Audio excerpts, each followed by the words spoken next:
ಒಬ್ಬ ಅನುಭವಿ ಮುಖ್ಯಮಂತ್ರಿಗಳು ಸಿದ್ದರಾಮಯ್ಯನವರು ಮುಂದಿನ ತಿಂಗಳು 7ನೇ ತಾರೀಕು 16ನೇ ಬಜೆಟ್ ಅನ್ನ ಮಂಡನೆ ಮಾಡ್ತಾ ಇದ್ದಾರೆ. ಅರ್ಥಾತ್ ಈ ರಾಜ್ಯದ ಮುಖ್ಯಮಂತ್ರಿಗಳು ಹಣಕಾಸಿನ ಸಚಿವರು ರಾಜ್ಯದ ಯಾವುದೇ ಹಣಕಾಸಿನ ಸಚಿವ ಮಂಡಿಸದೇ ಇದ್ದಷ್ಟು ಬಾರಿ ಅಂದ್ರೆ 16 ಬಾರಿ ಅತಿ ಹೆಚ್ಚು ಬಾರಿ ಬಜೆಟ್ ಅನ್ನ ಮಂಡನೆ ಮಾಡಿರ್ತಕ್ಕಂಥ ಕೀರ್ತಿ ಅಥವಾ ಒಂದು ದಾಖಲೆಯನ್ನ ಸಿದ್ದರಾಮಯ್ಯನವರು ನಿರ್ಮಾಣ ಮಾಡ್ತಾ ಇದ್ದಾರೆ. ಮುಂದಿನ ತಿಂಗಳು ಮಾರ್ಚ್ 7ನೇ ತಾರೀಕು ಅನುಭವಿ ಮುಖ್ಯಮಂತ್ರಿಗಳು ಅತಿ ಹೆಚ್ಚು ಬಜೆಟ್ ಅನ್ನ ಮಂಡನೆ ಮಾಡ್ತಾ ಇದ್ದಾರೆ. ಆದರೆ ವಾಸ್ತವಿಕ ಪರಿಸ್ಥಿತಿ ಇವತ್ತು ರಾಜ್ಯದಲ್ಲಿ ಏನಿದೆ, ರಾಜ್ಯದ ಹಣಕಾಸಿನ ಪರಿಸ್ಥಿತಿ ಇವತ್ತು ಏನಾಗಿದೆ, ರಾಜ್ಯದ ರಾಜಕೀಯ ಪರಿಸ್ಥಿತಿ ಇವತ್ತು ಏನಾಗಿದೆ, ಇವೆಲ್ಲದರ ಬಗ್ಗೆ ತಮ್ಮ ಮುಖೇನ ಇವತ್ತು ರಾಜ್ಯದ ಜನರ ಗಮನಕ್ಕೆ ತರಬೇಕು ಅಂತೇಳಿ ಇವತ್ತು ಪತ್ರಿಕಾಗೋಷ್ಠಿ ನಾವು ಕರೆದಿದ್ದೇವೆ. ಒಂದ್ ಕಡೆ ಮುಖ್ಯಮಂತ್ರಿಗಳು ಅಥವಾ ರಾಜ್ಯ ಸರ್ಕಾರ ನಾಡು ಬಹಳ ಸುಭಿಕ್ಷವಾಗಿದೆ, ರಾಜ್ಯದ ಜನರು ಬಹಳ ಸಂತೋಷವಾಗಿದ್ದಾರೆ, ರೈತರು ನೆಮ್ಮದಿಯಿಂದ ಇದ್ದಾರೆ, ಬಡವರು ನೆಮ್ಮದಿಯಿಂದ ಇದ್ದಾರೆ. ಈ ಕಾಂಗ್ರೆಸ್ ಪಕ್ಷ ವಿಧಾನಸಭಾ ಚುನಾವಣೆ ಸಂದರ್ಭದಲ್ಲಿ ಕೊಟ್ಟಂತ ಭರವಸೆಗಳು, ಆ ಗ್ಯಾರಂಟಿಗಳು, ಈ ಗ್ಯಾರಂಟಿಗಳ ಅನುಷ್ಠಾನದ ಪರಿಣಾಮವಾಗಿ ಎಲ್ಲಾ ವರ್ಗದ ಜನರು ಕೂಡ ಸಂತೋಷವಾಗಿದ್ದಾರೆ ಅನ್ನುವ ಭ್ರಮೆನಲ್ಲಿ ರಾಜ್ಯದ ಮುಖ್ಯಮಂತ್ರಿಗಳು ಇದ್ದಾರೆ ಅನ್ನೋದು ಚರ್ಚಾ ವಿಷಯ ಆಗಿದೆ ಇವತ್ತು.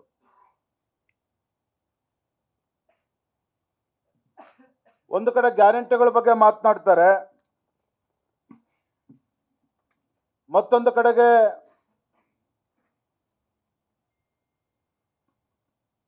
Price hike,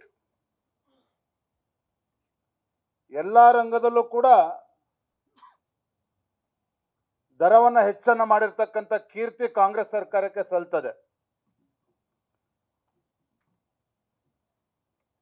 property registration fees 600% ಅಷ್ಟು ಜಾಸ್ತಿ ಆಗಿದೆ. Property guidance value it's up by 30%. 30% ಪ್ರಾಪರ್ಟಿಗಳ ಆಸ್ತಿಗಳ ಗೈಡೆನ್ಸ್ ವ್ಯಾಲ್ಯೂ ಕೂಡ ಜಾಸ್ತಿ ಆಗಿದೆ. ವಾಹನಗಳ ರಿಜಿಸ್ಟ್ರೇಷನ್ ಫೀಸ್ ದರ 10% ಜಾಸ್ತಿ ಆದರೆ ಹಾಸ್ಪಿಟಲ್ಗಳ ಸರ್ವಿಸ್ ಚಾರ್ಜಸ್ ಅದು ಕೂಡ 5% ಜಾಸ್ತಿ ಆಗಿದೆ.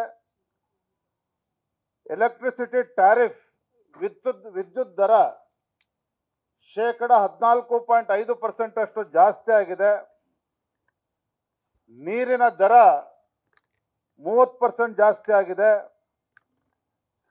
ಹಾಲಿನ ದರ 15% ಜಾಸ್ತಿ ಆಗಿದೆ. ಬಸ್ಸಿನ ದರ ಕೂಡ 15% ಜಾಸ್ತಿ ಈಗಾಗಲೇ ಆಗಿದೆ. ಆದರೆ ಮತ್ತೊಂದು ಕಡೆ ಕಾಂಗ್ರೆಸ್ ಸರ್ಕಾರ ಬಂದು 2 ವರ್ಷಗಳಲ್ಲಿ 2ನೇ ಬಾರಿಗೆ ಮತ್ತೆ ಹಾಲಿನ ದರ ಜಾಸ್ತಿ ಮಾಡಬೇಕು, ವಿದ್ಯುತ್ ದರವನ್ನ ಜಾಸ್ತಿ ಮಾಡಬೇಕು, ಈ ರೀತಿ ಚರ್ಚೆಗಳು ಸರ್ಕಾರ ಮಟ್ಟದಲ್ಲಿ ಈಗಾಗಲೇ ಪ್ರಾರಂಭ ಆಗಿದೆ. ಒಟ್ಟಾರೆಯಾಗಿ ನಮ್ಮ ರಾಜ್ಯದಲ್ಲಿ ಕಾಂಗ್ರೆಸ್ ಸರ್ಕಾರ ಅಥವಾ ಸಿದ್ದರಾಮಯ್ಯ ನೇತೃತ್ವದ ಕಾಂಗ್ರೆಸ್ ಸರ್ಕಾರ ಬಂದ ನಂತರದಲ್ಲಿ 1,90,000 ಕೋಟಿಯಷ್ಟು ಹೊಸ ಸಾಲವನ್ನ ಈ ಕಾಂಗ್ರೆಸ್ ಸರ್ಕಾರ ಮಾಡಿದೆ ಅಂತಕ್ಕಂಥದ್ದು ಈ ನಾಡಿನ ಜನ ಇವತ್ತು ಗಮನಿಸಬೇಕಾಗಿದೆ. ನಾನು ನೇರವಾಗಿ ಹೇಳೋದಾದ್ರೆ, ಹಿಂದೆಂದೂ ಕೂಡ ಕಂಡು ಕೇಳರಿಯದಂತ ಕೆಟ್ಟ ಪರಿಸ್ಥಿತಿಗೆ ಇವತ್ತು ರಾಜ್ಯ ತಲುಪಿದೆ. ತಮಗೆ ಅನ್ನಿಸ್ಬೋದು, ನೀವು ವಿರೋಧ ಪಕ್ಷದವರು ಟೀಕೆ ಮಾಡ್ತಕ್ಕಂಥದ್ದು ಸಹಜ. It just A political statement, ಒಂದು ರಾಜಕೀಯ ಹೇಳಿಕೆ ಅಂತೇಳಿ ನಮ್ಮ ಪತ್ರಕರ್ತರಿಗೆ ಅನ್ನಿಸ್ಬೋದು. ಆದರೆ ನನ್ನ ಹೇಳಿಕೆಗೆ ಒಂದು ಪುರಾವೆನೂ ಕೂಡ ಇದೆ. ಮೊನ್ನೆ ದಿನ ತಾವೆಲ್ಲರೂ ಕೂಡ ಗಮನಿಸಿದ್ದೀರಿ ಅಂತೇಳಿ ನಾನು ಭಾವಿಸಿದ್ದೇನೆ. ಜಾರ್ಜ್ ಅವರು, ಪವರ್ ಮಿನಿಸ್ಟರ್ ಅವರು ಒಂದು ಹೇಳಿಕೆಯನ್ನು ಕೊಟ್ಟಿದ್ದಾರೆ. ಇಂಧನ ಸಚಿವರು ಜಾರ್ಜ್ ಅವರು ಒಂದು ಹೇಳಿಕೆಯನ್ನು ಕೊಟ್ಟಿದ್ದಾರೆ. ರಾಜ್ಯದ ವಿವಿಧ ಇಲಾಖೆಗಳ ಕಚೇರಿಗಳಿಂದ ಸುಮಾರು 6,000 ಕೋಟಿ ವಿದ್ಯುತ್ ಬಿಲ್ ಬಾಕಿ ಇದ್ದು ಅದರ ವಸೂಲಾತಿಗೆ ಸಂಬಂಧಪಟ್ಟ ಸಚಿವರಿಗೆ ನಾನು ಚರ್ಚೆ ಮಾಡಿದ್ದೇನೆ. ಈ ಮಾತನ್ನು ನಾನು ಹೇಳ್ತಾ ಇಲ್ಲ, ಈ ರಾಜ್ಯದ ಗೌರವಾನ್ವಿತ ಇಂಧನ ಸಚಿವರು ಈ ಹೇಳಿಕೆಯನ್ನು ಕೊಟ್ಟಿದ್ದಾರೆ. ಅರ್ಥಾತ್ ಇಂಧನ ಸಚಿವರು ಏನು ಹೇಳಿದ್ದಾರೆ, 6,000 ಕೋಟಿ ಬಾಕಿ ಬಿಲ್ ಪೆಂಡಿಂಗ್ ಇದೆ ಅಂತ ಹೇಳಿದ್ರೆ PWD ಡಿಪಾರ್ಟ್ಮೆಂಟ್ ಇರ್ಬೋದು, ಇರಿಗೇಷನ್ ಡಿಪಾರ್ಟ್ಮೆಂಟ್ ಇರ್ಬೋದು, KSRTC ಇರ್ಬೋದು, ಬೇರೆ ಬೇರೆ ಇಲಾಖೆಗಳು ರಾಜ್ಯದಲ್ಲಿ ಏನಿದೆ, ವಿದ್ಯುತ್ ಬಿಲ್ಲನ್ನು ಬರ್ಸೋದಕ್ಕೂ ಕೂಡ ಹಣ ಇಲ್ಲದೇನೆ ಇವತ್ತು ಪರದಾಡ್ತಾ ಇದ್ದಾರೆ ಇಲಾಖೆಗಳು. ಆ PWD ಇರ್ಬೋದು, ಇರಿಗೇಷನ್ ಇರ್ಬೋದು, ಬೇರೆ ಬೇರೆ ಡಿಪಾರ್ಟ್ಮೆಂಟ್ಗಳು ಏನಿದಾವೆ ಇಲಾಖೆಗಳು,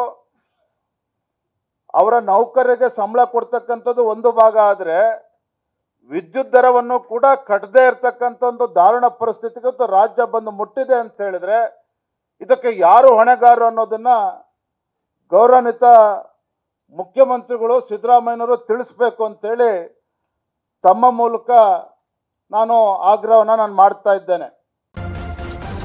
ನ್ಯೂಸ್ ಫಸ್ಟ್ ನಿರ್ಭೀತಿಯಿಂದ ನಿಮ್ಮ ಪರವಾಗಿ.